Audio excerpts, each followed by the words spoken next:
being able to acquire these properties without a credit check, without large down payments, no W-2s, bank statements, tax returns, basically showing up with information, being knowledgeable of the process, and just having the money to pay for it. That was the big difference because we do know with the traditional real estate market, you gotta jump through hoops, a lot of red tape. I have to give my right arm and my firstborn child in order to get a property. But Yeah. with tax defaulted real estate, I could show up with $500 and end up with a property. So everyday people really can own property without having to, like you say, jump through the hoops. Hello, welcome to the Shattered Mindset Podcast, wisdom from life's turning points and defining moments. I'm your host, Melvin Larry. I'm so excited that today's guest is someone that I have the privilege of knowing through a social proof circle, as it is. Once you hear her story, you're going to really understand, why she's known nationally as the tax sale expert. She is someone who found her way becoming one of the leading voices in tax lien and tax deed investing. She's an author, educator, speaker, and entrepreneur. She's helping everyday people acquire real estate in ways most of them never imagined possible. But beyond this strategy, what I want to unpack today is the mindset behind the mission. Her history is about more than just real estate. It's about ownership, not just of property, but of your life. So welcome, Tiffany Tyuse. How you doing, Tiffany? I'm doing great, Melvin. Just so glad to have you here. I'm thankful for the opportunity to come and speak. Wow. It means more to me than I can possibly tell you for you to be here. So I said a few things about you, but how about if you just tell the audience who you are?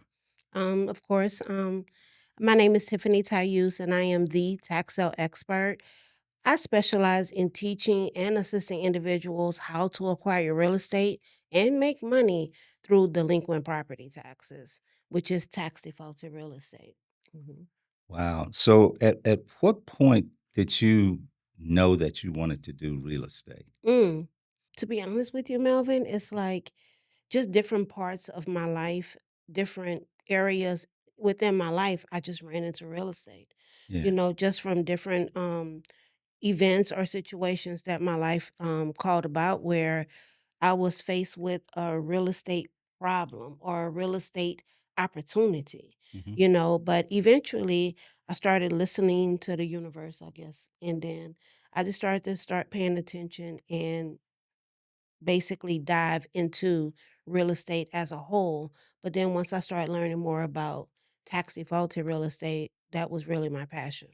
I gotcha. I got involved in real estate over 20 years ago. I, Mm. I became a real estate salesperson. I was had looked at it for a long time and decided to do that, got my license and so forth.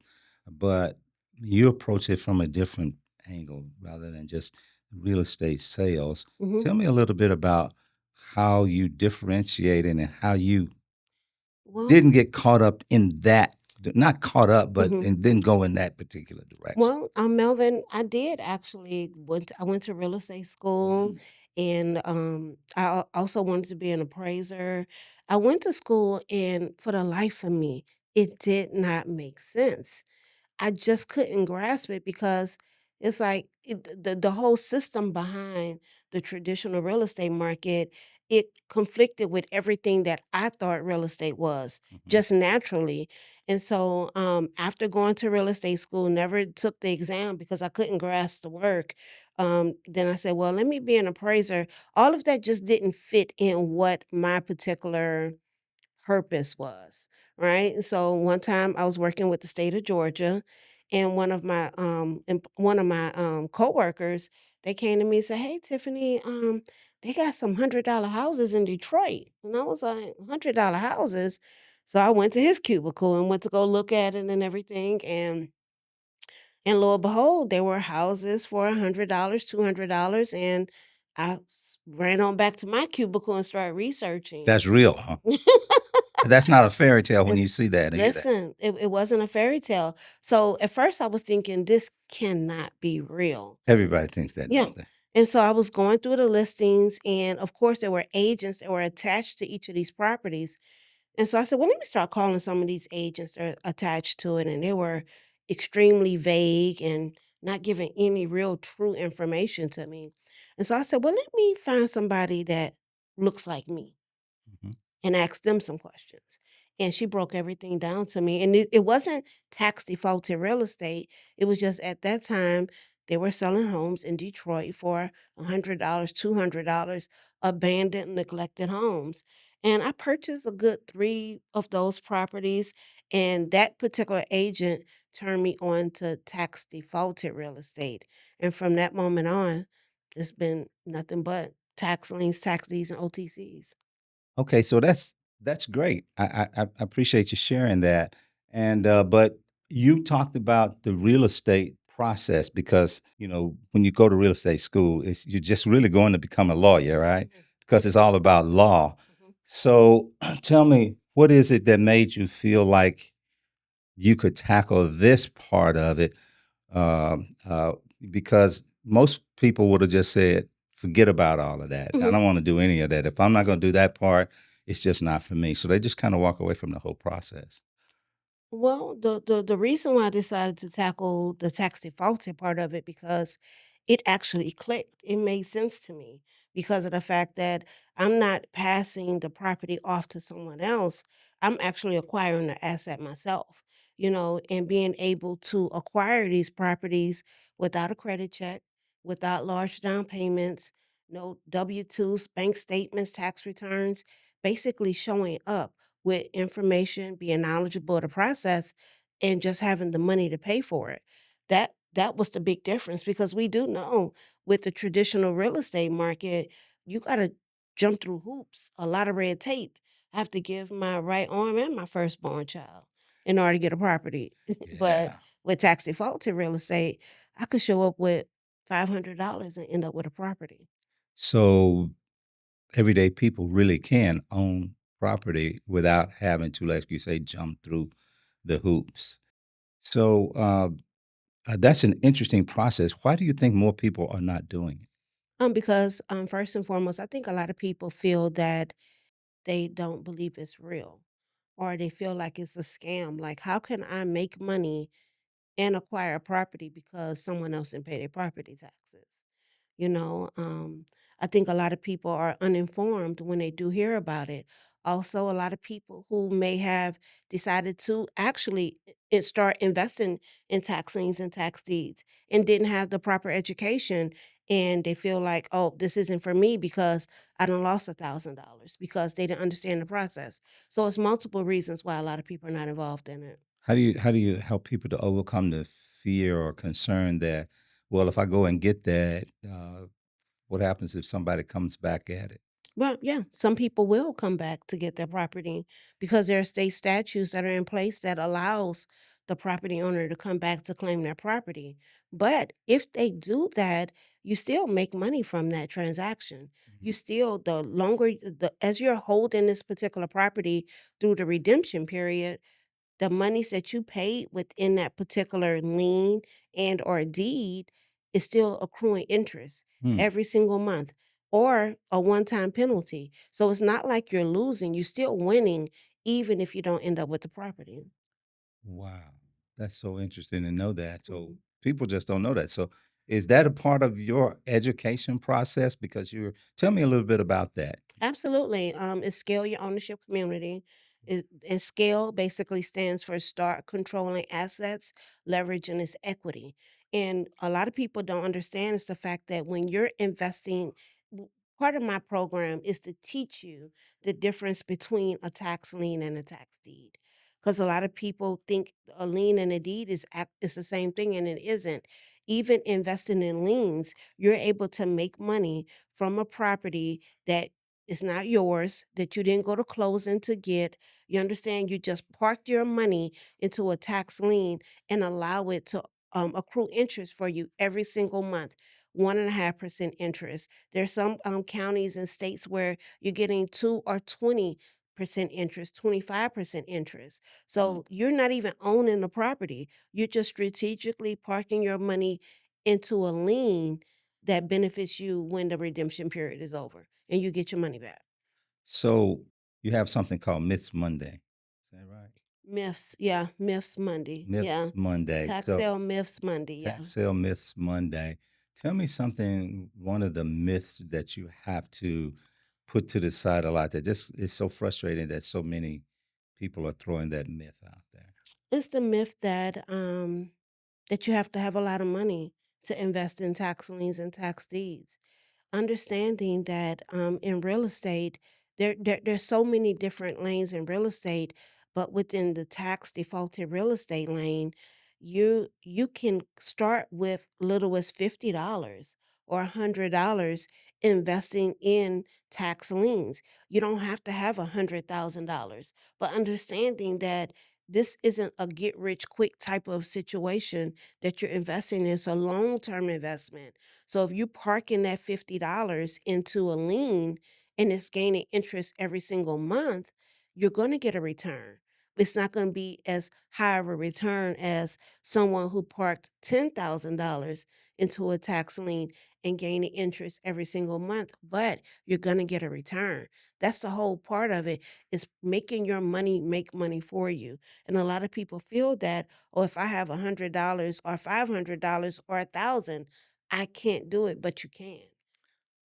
How do you address the thought process of some people who think, well, if I can get a home for $100 or $500 or $1,000 or Mhm. something like that, it's not going to be somewhere I want to live. What how do you get past that? Well, it's not the fact of where you want to live, right? Mm, Someone has to live somewhere. So even in those particular areas that you yourself isn't interested in living in, someone lives there. And so if you acquire a home for $1,000, it's may not be in the best or with pretty real estate. You feel me? Everyone wants pretty real estate, but it's a lot of ugly real estate too that can make you a lot of money. It's not about where you want to live. It's about your money making money for you. that's so smart. That's so Mhm. smart. And then there are different people who, when you talk about where you want to live, I threw that out, but wherever property is, people live there. Correct, You correct, know, correct. so when I sold real estate, I told people I would say, no matter what your entry level is into this market, there's a house for you. It is. Whether you can buy a $50,000 home or a $500,000 home, Mm-hmm. there's a house for you. It is. you know? And so it just doesn't matter. There's a house for everybody. Mm-hmm.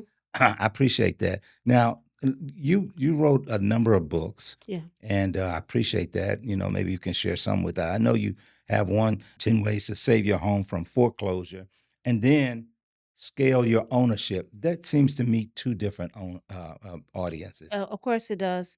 Well, the 10 ways to save your home from foreclosure, I was assisting a friend whose home was going through foreclosure. Hmm. And those particular steps I used in order to assist her in saving her home from foreclosure.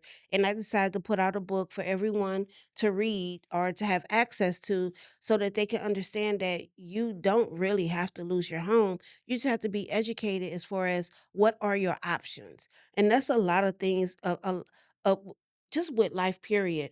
I think people don't understand when they're going through a situation, there's more than one option. And you have to start reaching out, getting educated, speak to people about what different ways. So yes, that book was specifically made for a friend of mine, and I decided to put it out there for other people to read. Now, Scale Your Ownership, that is completely different. Is basically teaching you how to hold your real estate and leverage it. And that is basically with tax defaulted real estate. Everything that I teach is either tax liens, tax deeds, or OTCs. And so with Scale Your Ownership, OTCs. OTCs, which is over the counter properties. Yeah. And so with the Scale Your Ownership, it's more centered around tax defaulted real estate.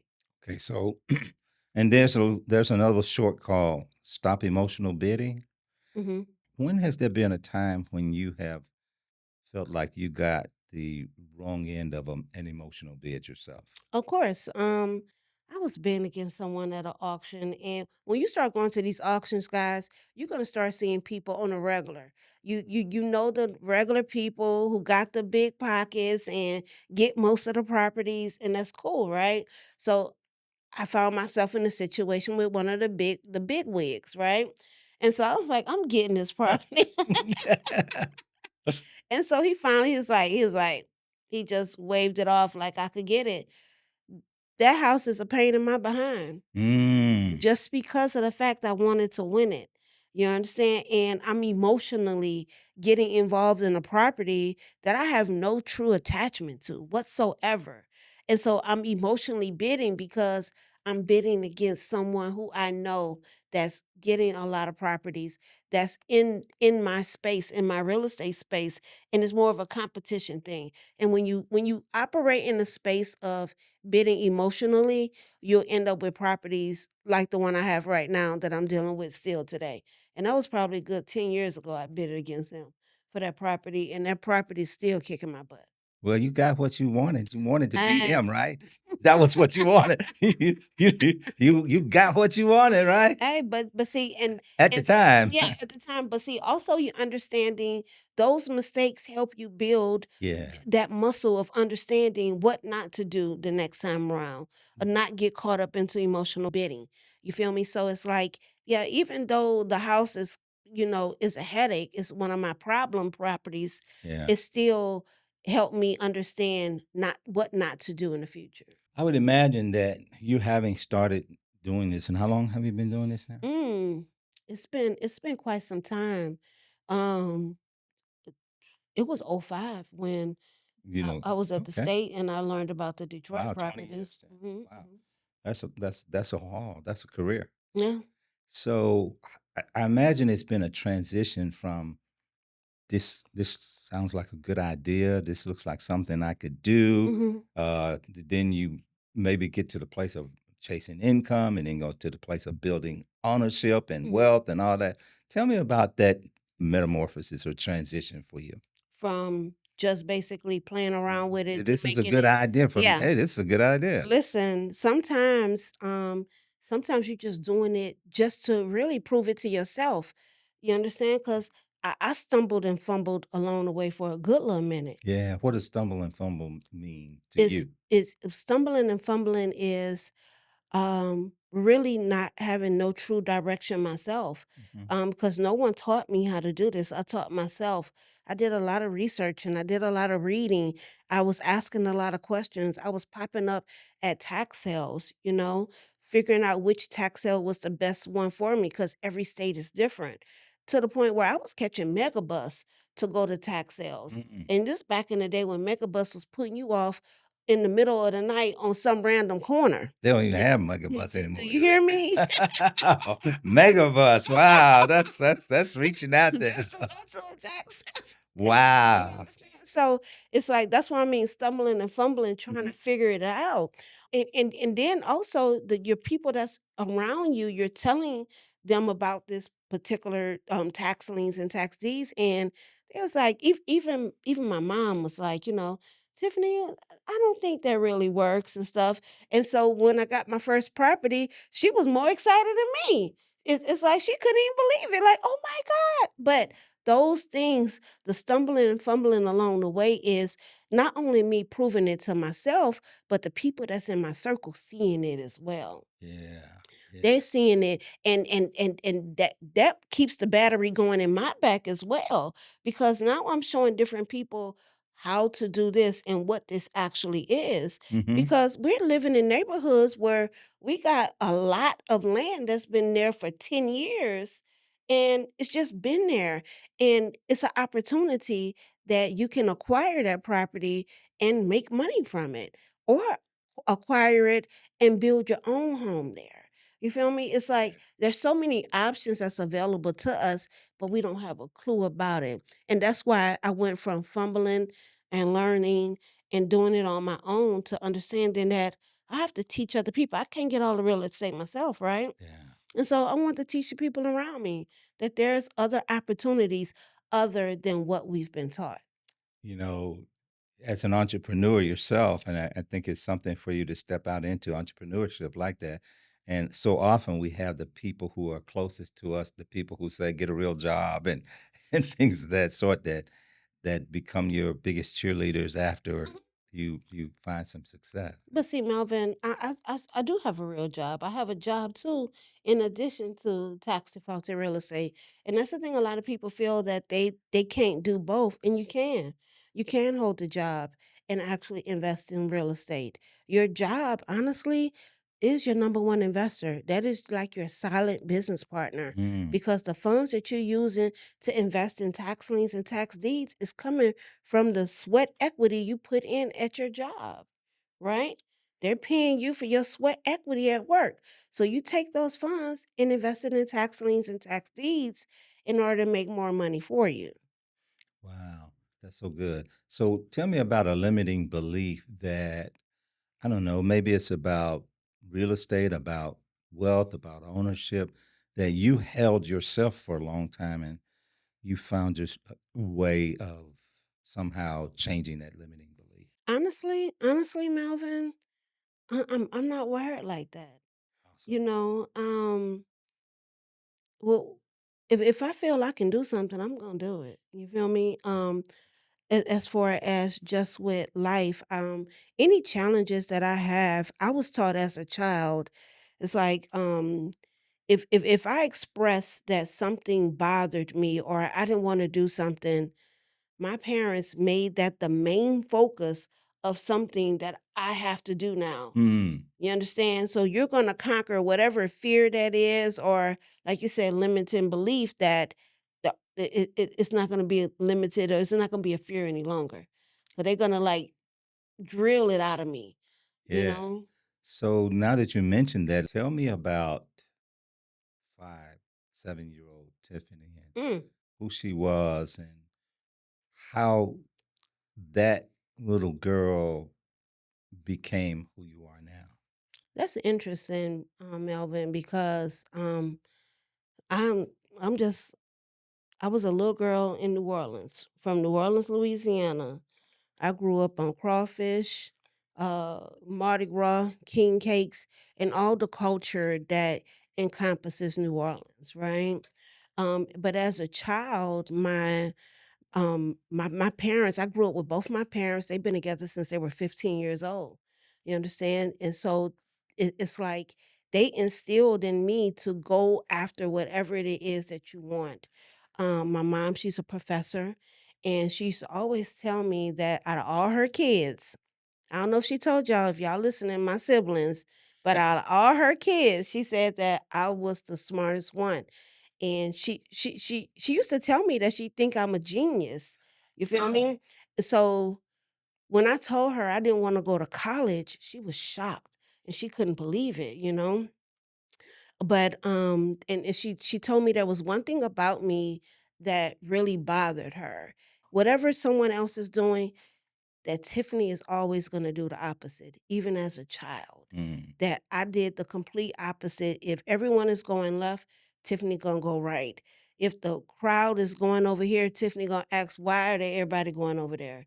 You feel me? And so it's like I went against the grain with everything, and so since my mom's a professor, it's like she drills school and education and college into us. And one of my nephews, he was asking me one day. He had just recently graduated from high school, and he was like, "Well, Auntie Tiffany, what are your thoughts about college?"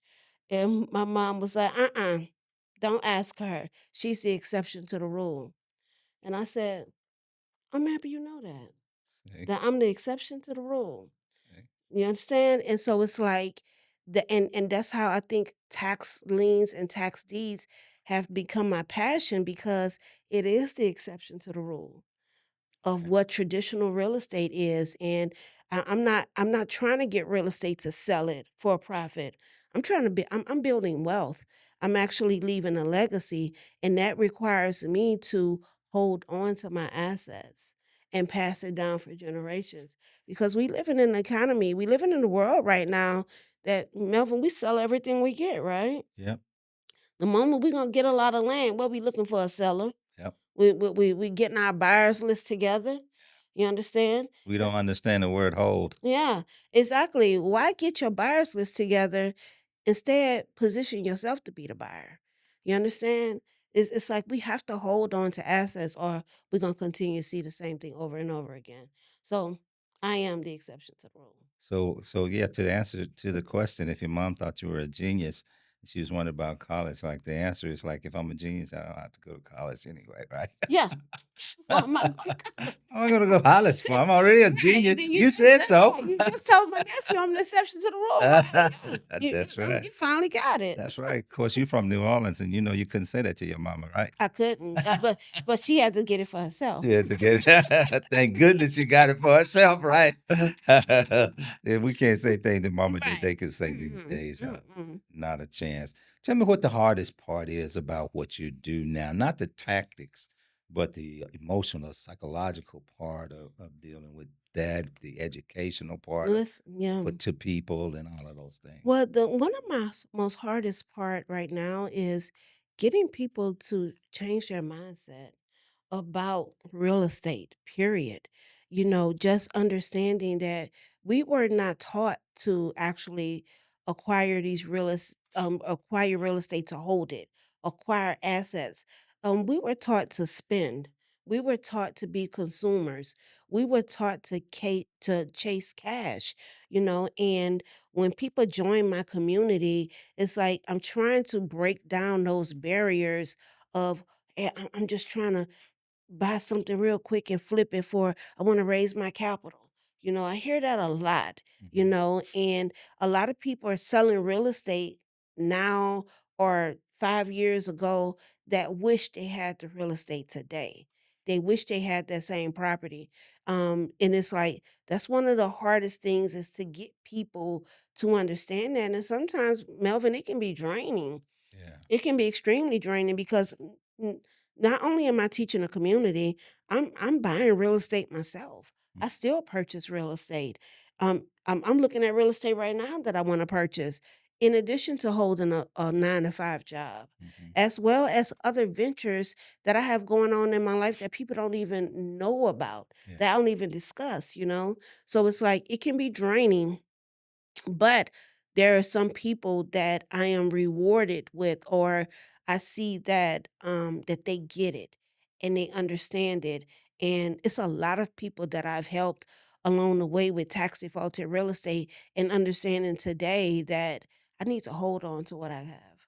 I need to hold on to these assets and not just just not to give up this particular property for a one-time check. Yeah. What do you do 9 to 5? I work for the county government. Okay. How long you been doing that? Um, 27 years now. So when 27, you started when you were like 10 then, No, hey, but you right? know what? That time is getting close. It's getting close. Well, that I'm sure that there are a lot of things, and I can remember talking to a person who was talking. They were doing some things in business and entrepreneurship and working a job and anxious to quit. And I Hmm. was just saying, no, no, you're fine. Stay where you are. And I said, but when I'm ready to quit, I said, well, you need to work your way out of your job. You know, when your job becomes a liability, that's when you need to leave it. If it's not a liability, Hmm. stay there. It's an asset to You're, you. you're absolutely correct because it's the mindset. Yeah, A lot of people hate their jobs, but find something yeah, to love about your job to keep you to keep you going in order to position yourself to exit from that job. exactly. And there is one guy, he's an influencer. The first time I met him, he told me people are not going to believe you because you still hold a 9 to 5. Mhm. Quit your job. Said you don't even know anything about me whatsoever. You telling me to quit my job? See, The see, first time ever meeting me? most of the people who you deal with don't even know you have a job, probably. They Yeah, don't. Well, when I say, "Oh, I gotta go to work," they say, "You got a job?" Yes, I do. you know, I look at that. I look at that, and I equate that with a gentleman that I was connected with just yesterday, Hmm. and he was talking. Now, he's a 8 figure earner, Hmm. but he talks about how he binge watches certain shows on TV. He binge watches this, he binge watches that, binge watches that. And most people would think, and he would talk about how people would say, you don't need to be doing all that. You need to be grinding, man. Da da da. So when I think about what you're doing, uh, it allows you the freedom. Now, I know this sounds backward, but it allows you the freedom to be able to have your job and be stress free on your job. Of course.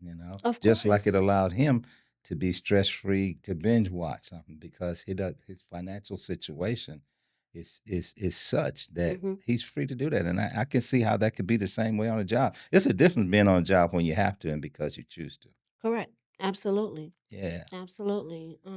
It's everything is not cookie cutter. yeah, You feel me? So it's like one situation may work for you, and it may not work for me. yeah, The same thing with like right now, people are talking about Airbnb is dead, right?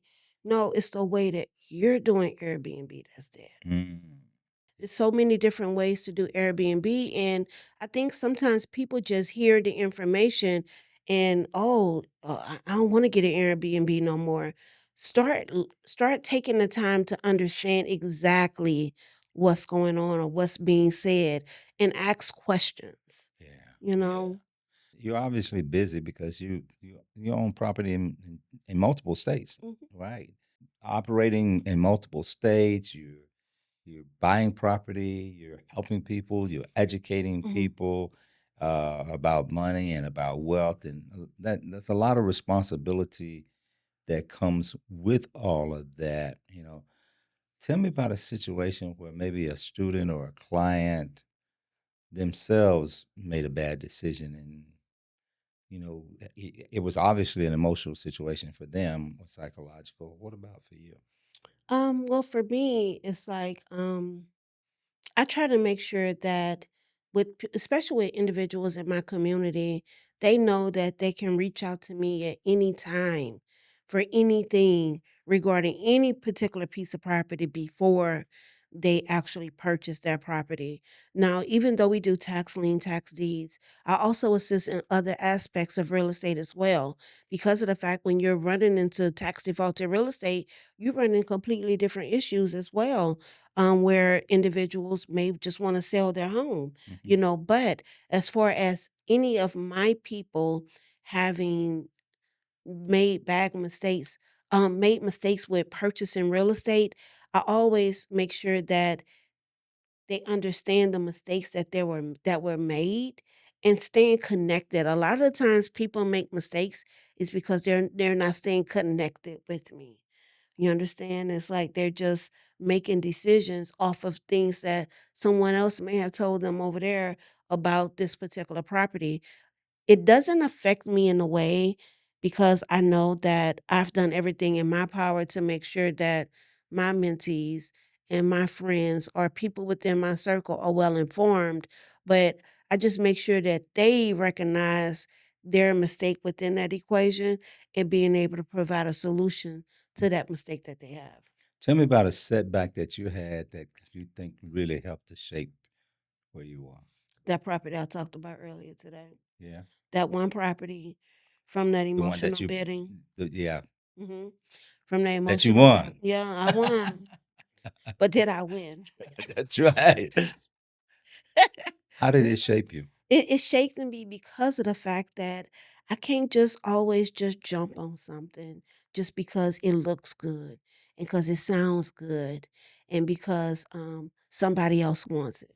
Just because they want it doesn't mean that it fits me. It shaped me to take more time and perform more due diligence and ask myself the questions: Do I really want it, or you just don't want someone else to have it? So it shaped me to understand what is my true goal. Does it fit what my particular my portfolio? Does it fit what I am actually out here pursuing in the real estate? Because right now it does not fit my lifestyle or my business structure, but I got it. And I'm in the process of getting rid of it. Mhm. When you talk about your business structure and fit, are there Do you have a specific type of property that fits your portfolio, or do you just say, "Hey, this is a good price here. Let me go for this too"? Mm-mm. So yeah, so basically right now, um, at first I started with houses, but houses got a lot of responsibilities to it, and that's what I'm dealing with now with houses. But for about the past 10 or so years, I've been very attractive to land, and I've been acquiring land in a lot of different areas, and that fits my current portfolio is acquiring land. And really, honestly, Melvin, right now, I'm stacking land. I'm acquiring and stacking it because I do have plans in the future to start building. Tell me about stacking land. Stacking land, basically, it is acquiring real estate. I'm looking for real estate that's an acre or more, or if I can combine parcels together.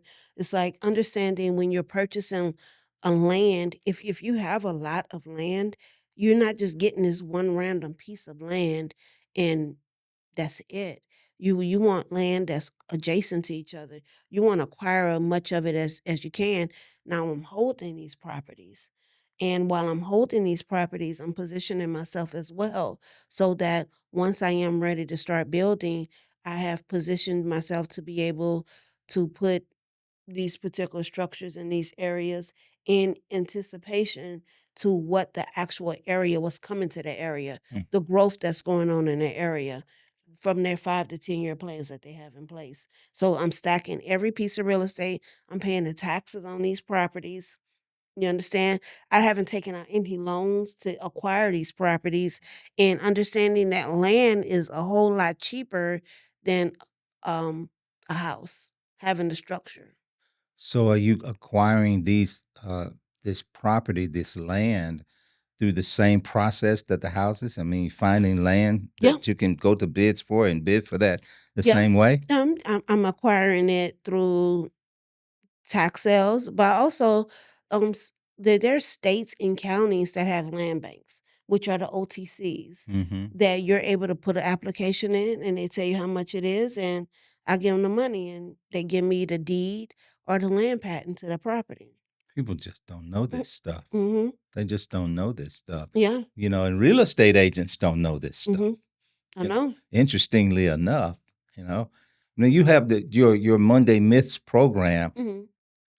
I thought of that and I thought, okay, I know that there are a couple of myths out there, but do you have so many things that come at you that you can actually have a show about it? Yeah, absolutely, absolutely. Listen, you have your real estate gurus that they're afraid of tax sales. It's like they don't understand it because it seems like every time they get a property, a tax sale property, a tax defaulted property, whether it's a tax lien or a tax deed, but once they get these properties, they feel like, oh, I'm gonna wholesale this, or I'm gonna go down and fix and flip this, and or I'm gonna the normal things that traditional real estate is. But the moment they try to sell these properties, oh, this was a tax deed, or Hmm. and then I was like, oh, I gotta do this, I gotta do that. Yes, I need my real estate gurus to understand that when you purchase a property that's been tax defaulted and it was a tax deed on it, the chain of ownership automatically is broken. Mm. From the moment that property has become a tax deed, the ownership has been broken. What does that mean? That means that the previous owner, did not sell that property. That property was taken Mm. by the local municipalities and have been sold to someone else. So that break in ownership is automatically you're going to have to clear that title. Okay. Period. Now, when you say clear the title, what is that process of clearing a title? What does that look like? I haven't myself cleared a title. But you definitely going through like a title company to Okay. actually make sure the chain of ownership, nobody can come back and claim rights to the property. And depending on what state you're investing in, some of these properties, the property owner can come back to reclaim those properties years later. So you have to clear the title in order to make that particular property marketable. So Making it sure that can be there are no sold. liens or Mhm. anything. Liens, anything attached to the property is going to be taken care of during clearing the title. A lot of realtors hesitate because they think about, well, I'm licensed. I can only do so much, Mhm. but as a licensee, how do you deal with those folks who are telling you that? Well, look, Tiffany, I'm licensed. I'm restricted from doing stuff. What am I not restricted from doing? With tax defaulted real estate, Yeah, you're not restricted from anything. You already have the buyers, right? You already have people that's looking for properties as personal owners. as personal owners. What do you mean as an Yeah. agent? So an agent wants to buy properties, but an agent says, I'm licensed. So I can't just buy property, can I? Because I'm licensed. Listen, real estate agents. It's like real estate agents are licensed wholesalers, technically, Mhm. licensed wholesalers. And I myself don't even want to act like I know what you can or cannot do in conjunction with that real estate license. You understand what I Yeah. said? Yeah. And that's why I was telling you earlier when I went to real estate school, it made no sense to me. I couldn't grasp it. I did not understand what are we doing here and how does it make sense? But you understand? So I'm not aware of I wouldn't even be able to tell you what you can and cannot do because you had that license. That license comes with a lot of restrictions and that license keeps you in a box. I got you. I understand that. So, is there a version of this work that you're doing that you haven't built yet that you are aspiring to take this to another level? What would that look like? You know what? It's like, honestly, I'm thinking that this next level that I have, because it is evolving. The more I'm into this field, it is evolving more and more to the point where I think for so many years I've taught people how to acquire real estate and properties. And I think maybe the next level may be something close to where I'm teaching people how to acquire the life that they want to live, Mm. you know? It's and I think that's what's most important. So, when you talk about generational wealth, what do you think that really looks like in actual practice? Every day, Yeah. practice, listen. For me, what it does for me is like paying attention to every dollar that leaves my hand. What is this going towards? How does it benefit me? And what does it bring back to me daily? And I'm talking about daily from I meal prep every week. Mm. You understand? Not only just for saving money, but I'm trying to get this little figure together. You feel me? But also, listen, Aren't we all? but it's saving me some money. You get what I'm saying? But Yeah. also it's like, do I have to go to do I have to what is that Cinco de Mayo? Do Yeah. we really have to celebrate that? How many 4th of Julys have we done to where it becomes redundant? Do we have to celebrate every holiday When you say every year? celebrate, what does that mean? It's celebrating. As It's like relative to what we're just talking about. our daily building wealth because it's like there's a system or it's like we've been taught to spend our money. So pouring money into things, That finding occasions like that to pour money into. that's not even bringing anything back to us. I see. It's like we have the money to invest. We're just not spending it correctly. We're not spending it on things that bring money back to us in any type of investment whatsoever. We always have another holiday. We always have a graduation. We have a baby shower. We have a summer vacation. We have all these things that's coming to us like clockwork. Clockwork. When are we going to get to the point where we say, look, I have the money. I think it's time I need to start doing something different with it. That right there is your daily activities. daily practices that you need to start paying attention to in order to build generational wealth. Generational wealth, you feel me? And just the definition alone of generational wealth, because we use it so freely, don't we? We Yes. use the word generational wealth so freely. But if you look up the definition of it, it says to hold on to your assets. It don't mean to wholesale it. It don't mean you finna flip it or fix and flip or do a burst right. It doesn't mean it means or sub tools. It means hold on to your asset and pass it down for generations. You said bird strike. Burr. Well, Burr, you still holding on to the property. Okay. But so excluding I Burr just want to make sure strategy. that people understand Yeah. what you mean when you I say. misspoke with that. But we have so many different trends Okay. when it comes to real estate. So when you talk about holding and you talk about the trip, and what about how does that speak to saying that I've developed the freedom, the financial freedom to have a lifestyle where I can travel and enjoy life? How do you put that in perspective? You can. Everything is but it's in moderation, right? I go on vacation. I still do things as well, but not all the time. Not every single summer, not every opportunity that comes about. It's about a balance.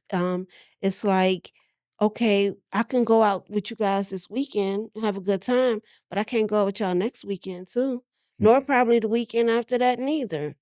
And I think that the key to that is choice. You know, you want to know that you have the choice to want to funnel your income in a certain direction.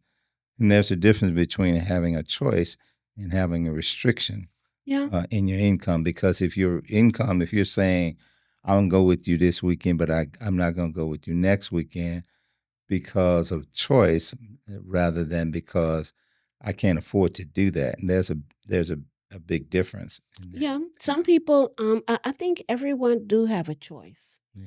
I think the choices that we make daily, Yeah. it affects our today or our tomorrow. Yeah. You get what I'm saying? Because we do have a choice. It's just making the best decision with the choices you do have. Hmm. Some people may not actually can't come out or can't go out with us one weekend, right? Yeah. But what other things are they spending their money on that they have a choice to say, you know what, I can choose not to buy these particular shoes. Hmm. Or I can choose not to eat out every day this week. Yeah. Or I can choose to just sit at the house and not spend my money and use them same funds and park it into an instrument that makes more money for me. You have to start somewhere. And with tax liens, you can start right where you are with what you have.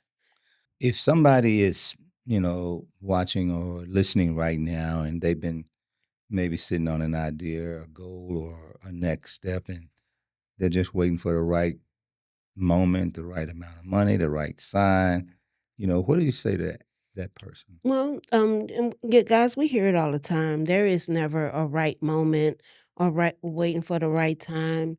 It's like you have to start. You just have to do it. You understand? Because waiting for the right time, the right time never really comes, right? I know it never comes for me. Sometimes I'm doing things just to see. Let me see what's gonna happen. You know what I'm saying? Yeah. So it's like stop waiting because what really are you waiting for? It's like being able to just whatever idea you have, whatever particular thing you want to do it. You'll surprise yourself sometimes. I've surprised myself with some things. Just believe in whatever it is because this particular idea didn't come from you from anywhere. It was given to you and just start. That's what the number one problem we have where the information is there. You can learn about all these different things, but what are you going to do with the information you have? You have to do something with it, and that's start. Mhm. Speaking of learning about things, people can learn a lot from you. What systems or processes do you have in place for people to learn from you? Of course, social media. I'm everywhere, Tiffany Tyuse. But I also have the Scale Your Ownership community. That's where I teach you how to start controlling assets, leverage, and its equity. Also, because I know a lot of people are actually afraid of real estate because of things that they may have attempted to get into as far as real estate wise, and it didn't turn out the way they expected it, you know? But I also teach you how to make money from real estate that you will never own, so you don't have to worry about tenants, toilets, termites, none of that, but you still making money from those properties. So it's like it's tax liens and tax deeds. It fits a variety of individuals, those who are okay with real estate and those who are okay with just making money from real estate. But that's what Scale Your Ownership. It teaches how to start controlling assets, leveraging its equity. Is there anything else that you would like to, or let me just ask, what else can you share with this audience about you, about what you're doing, and about what they should be doing next? What you should be doing next, guys, right now is just follow me on all social media platforms. Follow me because I give out a lot of great information and teaching you how to start right where you are. You understand? There's a lot of opportunities right next door to you in your neighborhood that you're just not aware of. And understanding that we have to start thinking differently about how we spend our money, who we spend our money with, and being able to build something for your children, your grandchildren. Because at the end of the day, guys, no one else is going to do it for you. You have to do it for yourself. So if I wanted, if on the first Tuesday of next month, I want to be on the steps, you can tell me what to do. I could tell you where the tax sale is. I can let you know if it's a lien or a deed. I can let you know everything that's going on at that particular auction. But it's not the fact of me telling you what's going on. I need you to understand how to get that information, how the process goes. So no matter what auction you go to, you'll already have the foundation to understand what you're doing when you get there. See, it's not about me telling you what to do. It's about you understanding the process and doing it for yourself. And I don't have to have the deepest pockets to go to that auction. Not at all. Yeah. Not at all. There's some auctions, Melvin, you can attend, you can get a you can purchase a tax lien for $50. Get out of town. Yeah, but don't be expecting 50,000 in return. You understand what I'm saying? You have to start right where you are. If you're starting with $50, let's build up to $500 and then we build it to $1,000. But you're investing your money and making that money make money for you. So when you get your redemption check, we're not going shopping with that check, right? We're putting that money right back into tax liens and reinvesting it.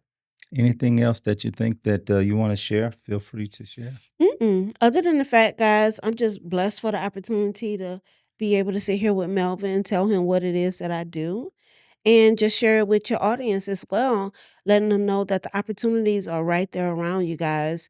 And if you want to start investing in real estate, I can teach you how to start investing in tax liens and tax deeds, which is the best entry level investment vehicles into real estate. Okay.